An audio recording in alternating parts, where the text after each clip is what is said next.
continuando aí. Deixa eu só arrumar aqui de novo, que eu tive que mexer. Aqui, acho que tá bom. Bom, falando da forma, então, né, diferente das hemácias, a gente vai falar sobre as hemácias em alvo ou leptócitos. Então, leptócitos ou hemácias em alvo é a mesma designação, ok? Porém, o que mais se utiliza realmente é o chamado hemácias em alvo, tá? Que fica mais fácil, a gente já lembra exatamente de um alvo, tá? Ela parece eu brinco até falando que ela lembra um pouco aquele símbolo da Globo, né? Com a bolinha no meio. Mas ela realmente parece um alvo, tá? Então, por isso que leva o nome de hemácias em alvo ou leptócitos, certo? Então, a hemácia vai possuir um ponto central, tá? E a área periférica escura. Então, tanto no meinho como ao redor da hemácia, nós vamos ter a coloração escura da hemácia, ok? Que são os locais onde possui a hemoglobina, tá? Então, ela se concentra mais ao redor e no meinho dela, ok? Aonde que essas hemácias aqui estão presentes, né? Estão presentes nas talassemias, né? Que é um distúrbio genético no sangue. Então, algo genético também pode ser que a pessoa tenha essas hemácias em alvo, de novo, por parte genética, tá? E nesse caso aí vai ser o nome talassemia. Também pode ser por anemia hipocrômica grave, tá? Hipocrômica, lembra? Pouca cor? Hemácia hipocrômica. Anemia hipocrômica, ou seja, onde há pouca hemoglobina. Então, ao invés dela ficar somente com aquele alinho corado, pode ser que ela apareça assim, como um monte de hemácias em alvo, na parte de fora e esse pontinho central corado. E também pode aparecer na hemoglobinopatia C, tá? Que é uma variante de hemoglobina. A hemoglobina, ela toma uma cadeia diferente, tá? E então fala-se o nome hemoglobinopatia C, tá? Que é uma variante então de hemoglobina, que acaba também resultando em hemácias nessa forma aí de hemácia em alvo, tá? Outra forma, esquizócito, tá? O próprio nome diz esquisita, né? É uma hemácia esquisita mesmo, porque nem parece uma hemácia, tá?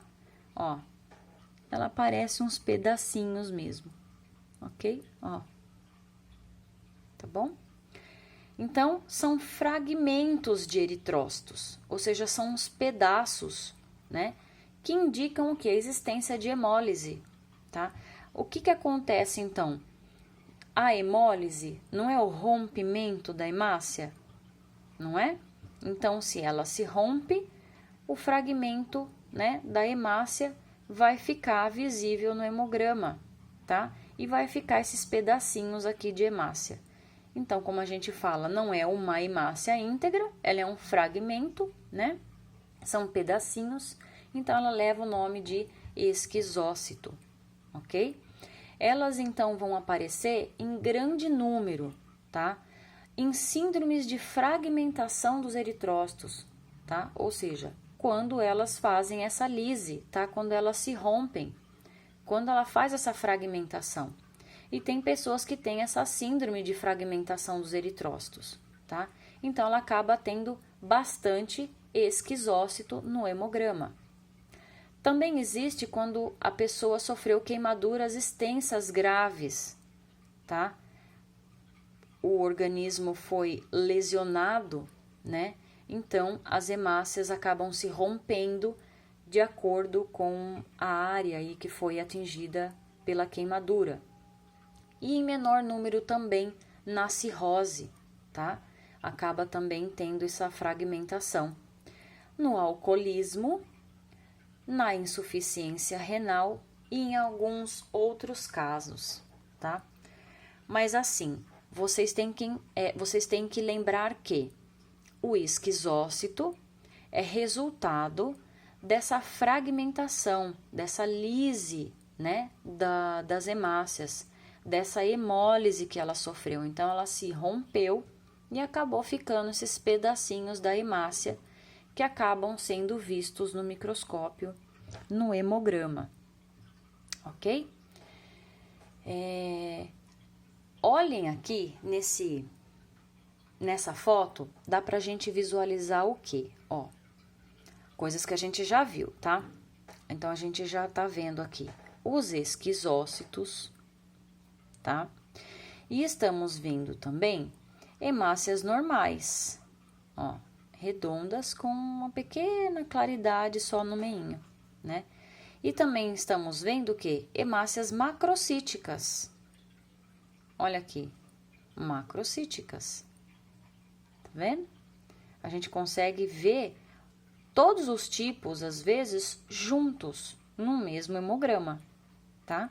Num mesmo organismo, na mesma pessoa. Aqui tem outros tipos também, mas como a gente já não viu, então não vou citar, ok? Então, é esquizócito, ok? Fragmentos de eritrócitos, pedaços, né? Que indicam a existência de hemólise, rompimento das hemácias. Próxima forma. Também existem os acantócitos. Acantócitos. São hemácias com projeções em sua superfície e ficam parecidas com uma florzinha, tá? Então, se vocês olharem, ela parece que teve uns puxõezinhos, tá? Parece que deram algumas beliscadinhas assim ao redor dela, e aí ela lembra o formato de uma florzinha, lembra pétalas de flor, tá vendo? Ó, tá? Então, acantócito são essas hemácias com essas projeções, tá? Com esses puxõezinhos aqui na lateral da hemácia. Tá vendo que aquilo, como estava escrito no slide lá no começo que a gente viu, tudo que é redondo, né? Tamanho normal, coloração normal, normal. O que foge disso não é normal. E na hora que você observa no microscópio um hemograma desse, você tá vendo que não tem hemácias redondas normais, tem hemácias diferentes. Então, o que a gente tem que saber é os nomes de cada uma para poder colocar no laudo, certo? Então, hemácias que parecem aí uma florzinha, né, que tem essas projeções na superfície, são chamados acantócitos, ok? Então, elas podem aparecer em casos de doenças graves no fígado, tá? Elas podem aparecer na anorexia nervosa, elas também aparecem no hemograma, ou também podem ser encontradas em 2 distúrbios, tá? Que afetam o metabolismo lipídico, tá? Que é o metabolismo de gordura, e na anemia da hepatopatia severa, tá? Que aqui tá falando realmente hepatopatia, que é do fígado, né? Mas nessa anemia da hepatopatia severa, ela também aparece.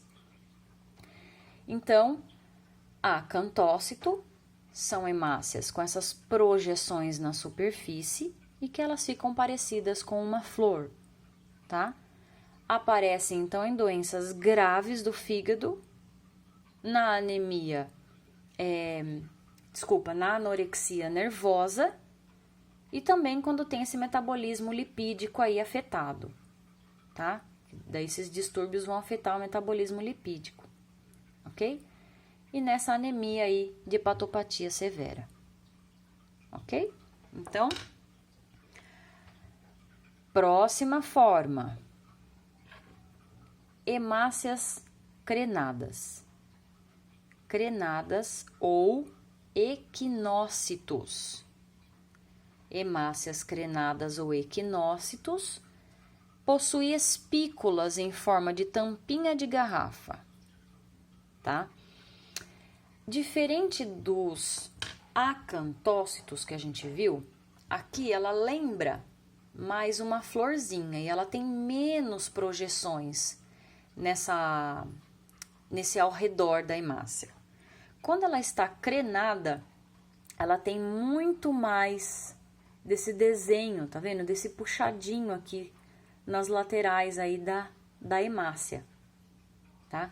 Então aí elas não são chamadas de projeções, que não parece que deu um puxão nela, tá vendo? Ela fica ao redor mesmo da hemácia, mas parece que tem umas espículas, tá? Uns espinhos do lado. Ela fica mais pontuda. E ela lembra aquelas tampinhas de garrafa, tá? Elas aparecem, então, na preparação do esfregaço ou quando estes secam muito rápido, tá? Então, quando você faz o esfregaço e acelera muito a secagem desse esfregaço, ela pode aparecer, tá? Ela dá essa, como se fosse essa murchada nela. Então, ela dá uma murchada e aparece essas espículas na lateral dela. E também na preparação do esfregaço, tá? Pode ser também que você faça o esfregaço e deixe demais também no primeiro corante, né? Que é o álcool, que é o fixador.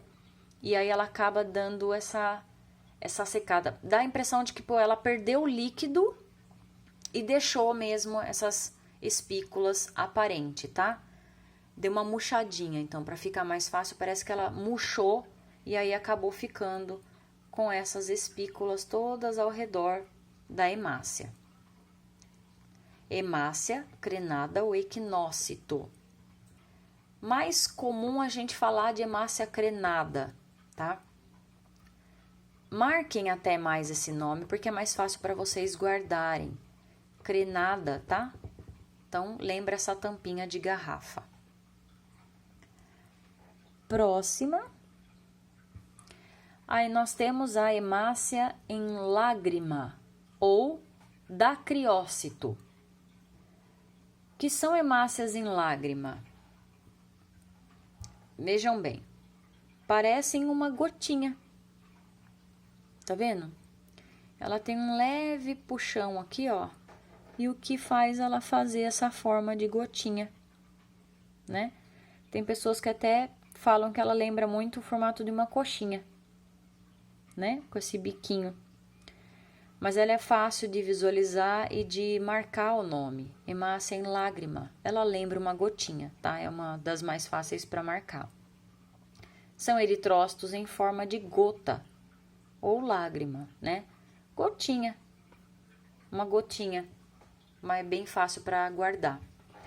A deformação dessa hemácia, ela ocorre quando as células passam entre os canais medulares do baço.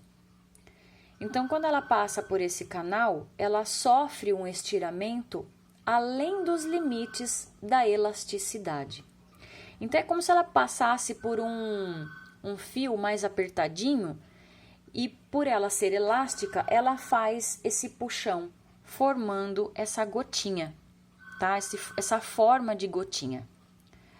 Pode ser encontrado nas talassemias, tá? Que é o defeito da hemoglobina, na hemoglobina, anemia hemolítica e em pacientes esplenectomizados, que são pacientes que retiraram o baço, tá?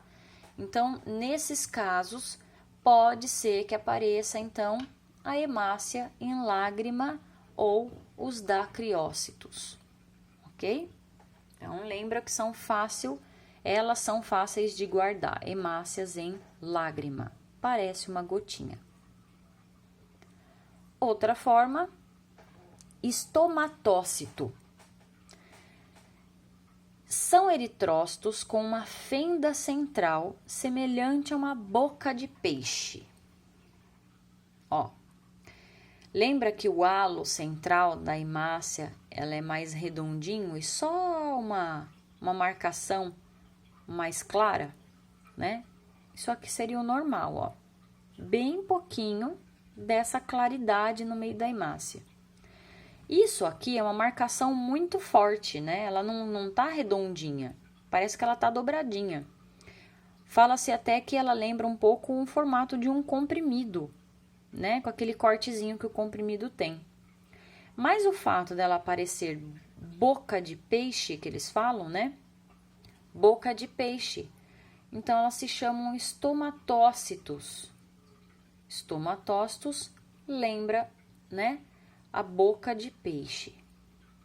Ela pode ser um artefato da distensão sanguínea, tá? Então, pode ser que ela apareça simplesmente de você fazer o esfregaço. Ou ela também pode estar presente em hepatopatias, tá? Ou seja, doenças do fígado. No sangue de alguns recém-nascidos também, e também na estomatocitose hereditária, tá? Então, pode ser que a pessoa tenha a formação das hemácias no formato de estamatócito, mas porque ela tem isso hereditário já, tá? Uma anemia hemolítica congênita muito rara, tá? Então, essa estomatocitose hereditária é uma anemia hemolítica muito rara, tá? Então, é mais difícil você encontrar ela nessa parte dela ser hereditária, tá? Mas ela, nesse caso, ela é uma doença hemolítica, então ela vai fazer o rompimento também das hemácias, tá? Então, estamatócitos, forma de boca de peixe, né? Tem esse halo central, uma fenda central, na verdade, né? Porque um halo é quando ela é normal. Então, ela tem esse formato de fenda que lembra um pouco um comprimido. Certo? Outro tipo de hemácia são as hemácias em foice ou drepanócito, que também é chamada, tá? Então, ela vai ter uma ou duas das extremidades pontiagudas, tá? Lembra que eu falei para vocês lá no eliptócito? Vou até voltar para mostrar. Lembra que eu falei que as extremidades delas são redondas? Não é? As duas são redondas. Nas hemácias em foice, não. Elas não são redondas, elas são pontiagudas, elas fazem o ângulo de ponta, ó. Tá? Por isso o nome foice, porque ela lembra o formato de uma foice. Olha, essa aqui tá bem bonitinha, ó. Tá? E junto delas, ó, hemácia em foice, nós temos as hemácias em alvo aqui também, ó, que a gente já aprendeu, certo? Mas agora a gente tá vendo a hemácia em foice, tá? Com as duas pontas ou uma ponta só, pontiaguda, tá? Tem que fazer uma pontinha mesmo. Ela vai aparecer em doença hematológica hereditária, tá? Então, ela só vai aparecer em causa genética, tá? A pessoa leva essa carga genética com ela e acaba formando as hemácias em foice. Essa doença hereditária aí, ela causa destruição crônica das células vermelhas, tá? Então, mais uma vez, a destruição crônica das células vermelhas. Vai se romper esses vasos, essas hemácias vão ser destruídas com mais facilidade, essas hemácias, ok? Então, hemácias em foice são hemácias com as duas extremidades pontiagudas, certo?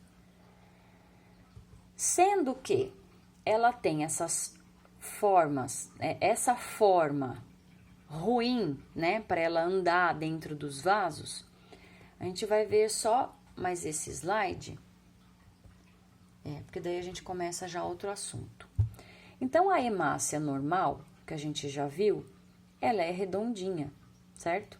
Então, quando um vaso tem uma bifurcação e se divide em dois vasos, né, um capilar que seja, como ela é elástica, ela consegue ter vamos dizer assim, um molejo melhor, né? Ela é molinha, ela consegue se distender tal e fazer voltas, ela consegue entrar com facilidade, né, nos capilares, fazer a volta e não se prender, Então, ela simplesmente entra e segue o seu caminho, o seu percurso, ok? Quando a gente tem muita hemácia em foice, o problema tá aqui, ó. Nessas bifurcações, ela não vai ter esse molejo, né, que eu falei para vocês, só para vocês entenderem, de baterem no bico e tomarem um rumo ou outro, né? Ela acaba ficando presa nesse bico, nessa bifurcação de capilar, de veia, e aí pode ser que um monte acaba ficando presa ali e acaba fazendo um estrago, né? Ó, o problema das hemácias em foice é que elas não transportam os gases adequadamente também, né? E podem parar nos capilares ou veias, impedindo o sangue de passar, tá? O fato da gente ter, então, as hemácias em foice, ela causa fortes dores pelo corpo e falta de ar. Por quê? Porque a hemácia não leva hemoglobina? A hemácia não leva o oxigênio? Pois bem, se você tem menor quantidade de hemácia normal, íntegra, levando a quantidade de oxigênio que a gente necessita, que aqui ela não vai conseguir fazer, você acaba tendo dores pelo corpo, porque não é todos os tecidos que estão recebendo oxigênio, né? E também dá essa fadiga, essa falta de ar. Tudo ocasionado pela presença dessas hemácias aí em foice, tá? Então, elas, assim como todas elas, né? A hemácia em foice também é importante a gente poder colocar no laudo para o médico que essas hemácias existem, né? Que você está visualizando essas hemácias para poder colocar no laudo, certo? Vou parar por aqui, então. A aula de hoje, então, é essa, né? A gente falou, então, na forma que as hemácias se apresentam e na anisocitose, que é a diferença de tamanho das hemácias, né? Entre tamanhos normocíticas, microcíticas e macrocíticas. Então, eu vou mandar para vocês também um exercício, porque eu quero que vocês desenhem novamente, tá? O que é, assim, as hemácias normocíticas, microcíticas e macrocíticas e as formas que a gente visualizou aqui, que a gente aprendeu na aula de hoje, tá? Todas essas forminhas eu quero que vocês desenhem, porque isso ajuda muito em gravar, né? Qual que é o nome e qual é a forma. Ok, gente? Então, vamos ficando por aqui e até a próxima aula. Tchau!